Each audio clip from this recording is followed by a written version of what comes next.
It gives you a lot more freedom to be able to walk wherever you want. Know you can cross the streets without cars taking you out, because the dog's going to stop you if it's not safe. I used to not want to go down the block, and now I'll walk across town. I needed a friend, a leader dog to help me venture out in the world. The first dog brought me out, found me again, made me realize that, you know, look, you're still that same person, you're still very strong, you're still very independent. This is how we're going to do it from now on. Hey, what's that?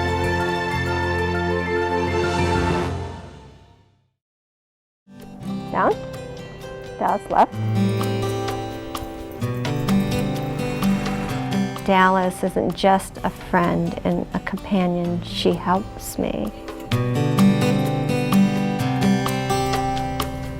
I really enjoy her, and she has opened up a whole new world for me.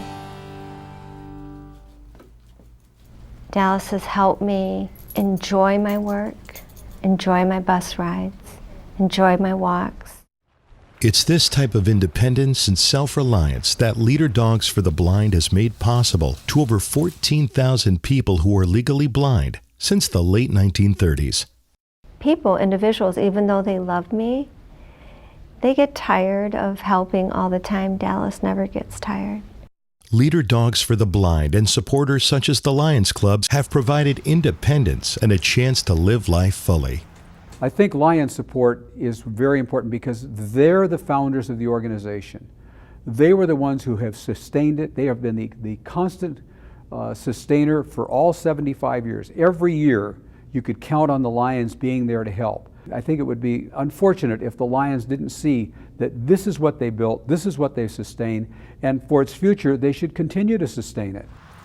It's here at the Rochester Hills, Michigan Leader Dogs campus where transformation happens. It's a far cry from 1939 when 3 Lions Club members started Leader Dogs for the Blind on a small farm. Now almost 300 clients are served each year and more than 1,000 volunteers are involved. Our campus today looks very different than the farm that was here in 1939, and our clients have changed too. They travel in much more complex environments, going to work, going to school, running errands that are part of their daily life. To meet their needs, the Leader Dogs that they entrust their lives to must receive the best training and care possible.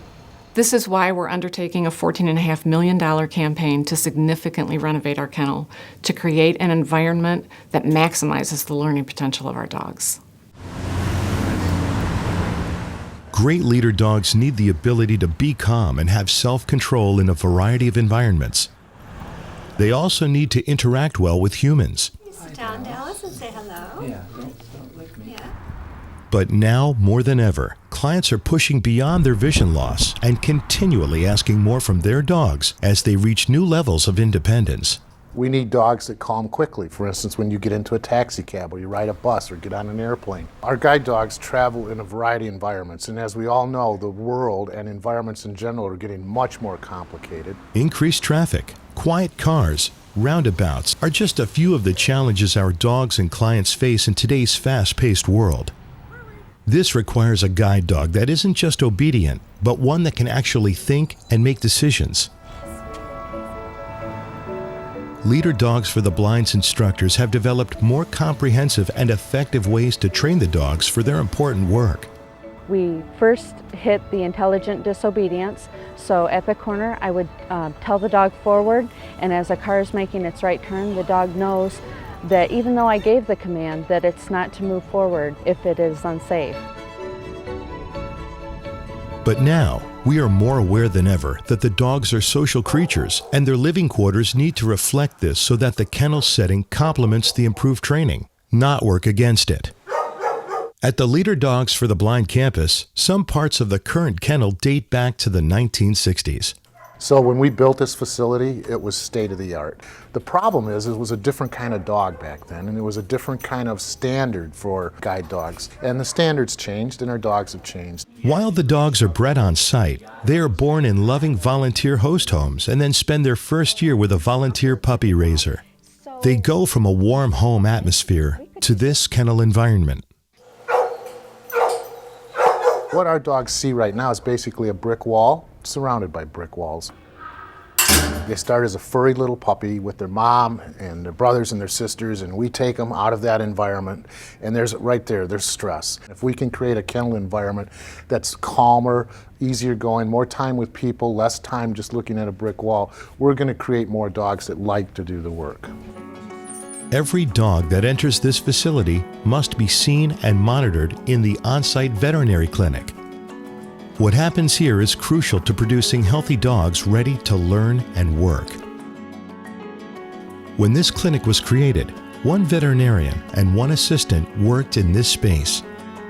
Now, 10 people can be working here at one time. Now we have 4 technicians, we have 2 veterinarians, we've gone to a puppy program that's about 425 puppies a year. Our breeding program has 100 breeders in it. They live in private homes, but they all come here for their veterinary care. Not only is the space limited for staff, there is no space for further advancements in modern diagnostic and breeding equipment. In the breeding area, male and female dogs must be kept in the same room. While at one time this was believed to increase the male dog's libido, breeders now know it has the opposite effect. Well, so often when our male dogs come in, they're so excited and they get overly aroused.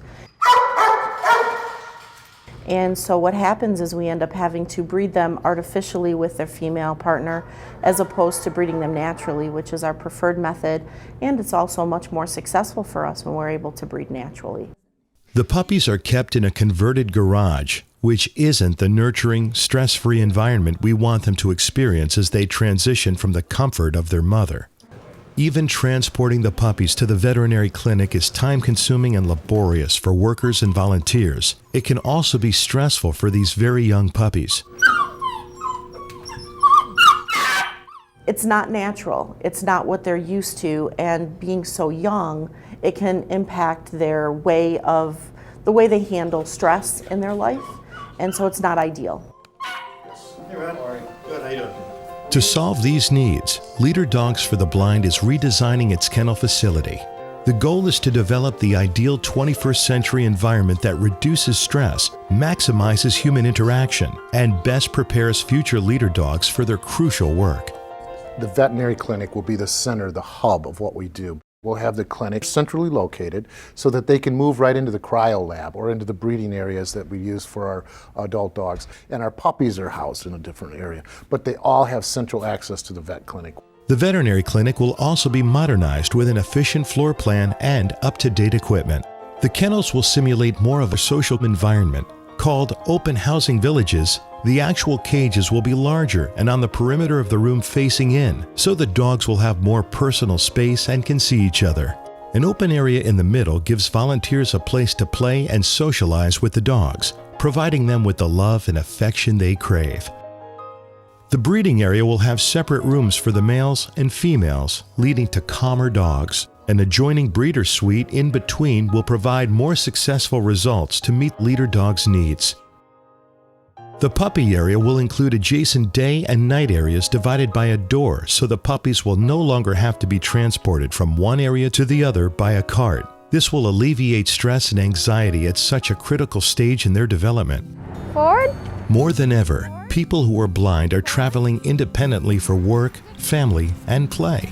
They are challenging themselves to get more out of their lives, which in turn requires more from their leader dogs. We're asking more from our dogs because our environments are more complicated, and people's lives, just like everyone else, their lives are a little more complicated. So we're really producing the finest dog the organization's ever produced, but we want to do it better. Please join us in improving our kennel and empowering our clients to meet this challenge by providing them with the best trained, highest functioning guide dogs possible. It gave me my life back. It gave me new direction. And without, Leader Dog supplying that for me, showing me how I could do that, I truly don't believe I'd be where I'm at today. And our dog and the impact that we can have by simply changing the layout of our kennels is paramount. It's one of the most important things we've done. The lions are the keystone of this organization.